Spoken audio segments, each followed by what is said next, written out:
The Golf Scorecard is your tour guide to the course. Hi, my name is Ashaunta Epps, and I'm an LPGA Class A golf professional for A Perfect Swing Golf in Charlotte, North Carolina. And today, we're going to talk about reading the scorecard. So come on, let's go talk golf. So let's dive right into the scorecard.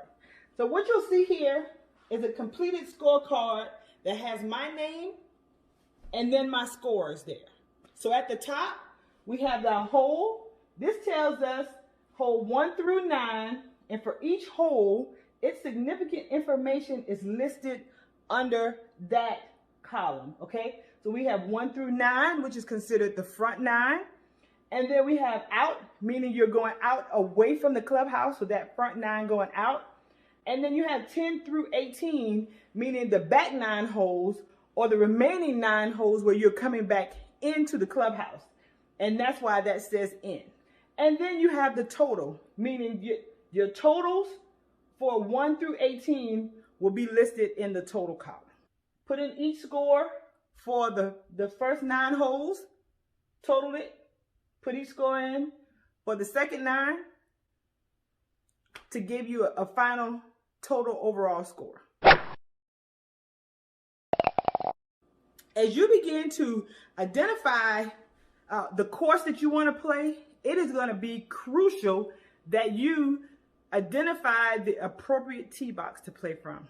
The scorecard gives you individual yardages per hole under each of the areas. So you see we have here circled for hole number 1. If you go down to the total, it gives you the total number of yards as well. As a beginner, you want to play from what we consider the forward tees, or the tees with the smallest number of total yards for all 18 holes combined. The golf course designer has identified that for each individual hole on this course, they have an estimate of the number of hits or strokes it should take you to get the ball into the hole. So you'll see that there's par, there's one here in the middle, and there's one at the bottom. So the forward tees, which is here identified as red, has a different par than the other tees. For par or total par, based on the accumulation of the total score or the total anticipated pars for the course for holes 1 through 18, your total par would be 71 or 72.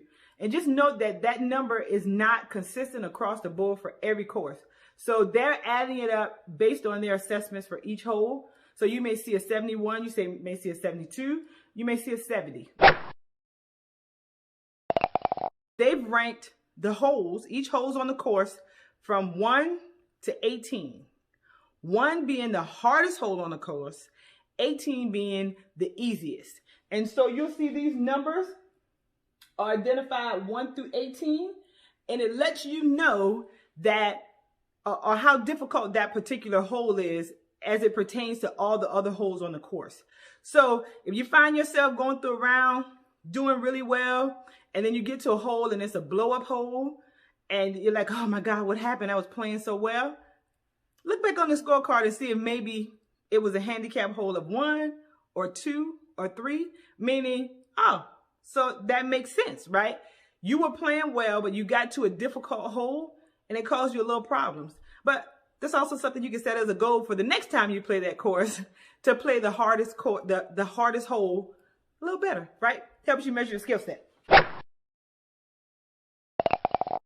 The slope is a number that is assigned to a golf course between 55 and 155.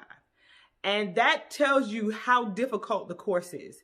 It takes into consideration the amount of sand bunkers, water you have to carry, whether there's undulations in the green, all that good stuff, how difficult that course is. As a standard, it's about a 113. So if you look at this card for the red tee box, it's 132. So if you think about that, if the lowest is 55 and the highest is 155, at 132, that's a pretty difficult course, right? So we recommend that beginners play a standard type course. So that slope could be anywhere around 113, 115. So it would be comfortable for you to stay in that area. Now let's talk about the rating. So the rating for this particular tee box on this particular course is 70.8. What that rating says is that if there's a scratch golfer playing this course, they would shoot approximately 70.8. Now, a scratch golfer is a golfer that has a 0 handicap, meaning they would typically par every hole. So in this particular situation, they're saying that a scratch golfer playing from the red tee box would be playing a course with a slope of 132, and they would typically shoot about 70, 71. And when you look at what the total par is, which is 72, that means they'll shoot approximately 1 under the par for this particular course. All right, so as you can see, the scorecard is so much more than just a place to write your score down, right? But it gives you pertinent information about what tee box to play from and ways that you maneuver through the golf course to be successful. I want to thank you for joining me. Thank you for taking the time to view this video. If you have any questions, feel free to reach out. You can learn more about the A Perfect Swing organization at aperfectswing.net. So now that we are aware of what we need to do when we get to the course, you know what that means. It's time to go to the course. We'll see you there. Have a great one. Thanks for tuning in. We're out. We're out. We're out. We're out.